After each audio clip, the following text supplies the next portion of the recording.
Mahakasika ny fanatanterahana ny fifidianana tsy nisy fanapahan-kevitra tapaka kosa moa tao anatin'ny filan-kevitra ny governemanta androany raha toka izay no nandrasana amin'ny fanemorana na tsy ny daty ny fifidianana filoham-pirenena fiodinana voalohany tsy tanteraka indray izany satria mbola nalefa eny amin'ny fitsarana avy momba lalam-panorenana na HCCL ny lalàna momba izay hijerena na manaja na tsy manaja ny lalam-panorenana. Tsy mbola tapaka na emitra na tsy amin'ny datiny 13 aogositra ho avy izao ny fifidianana filoham-pirenena fiodinana voalohany ho tanterahana eto amintsika. Taoriany ny fanatanterahana amin'ny filan-kevitry ny Gouvernemanta izay voalaza fanapahana izay androany. Noho ny tsy fitovin-kevitra amin'ny volavolan-dalàna io dia mbola nalefa eny amin'ny fitsarana avy momba lalam-panorenana na ny HCC aloha izany ho jerena na manaja ny lalam-panorenana na tsy.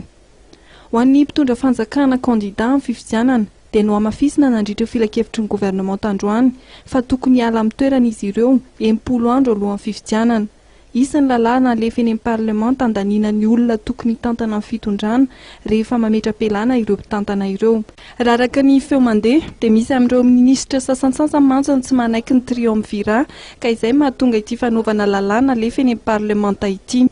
Lany tamin'ity filan-kevitry ny Gouvernemanta ity ihany koa ny volavolan-dalàna mifeny sata mifeny filoham-panjakana teo aloha araka ny lalàna 224 tsipika ohatra 4 tamin'ny 20 Desambra 2024 andiny ny 7 izay mamaritra ny tombotsoa tokony ho azon'ireo filoham-panjakana teo aloha.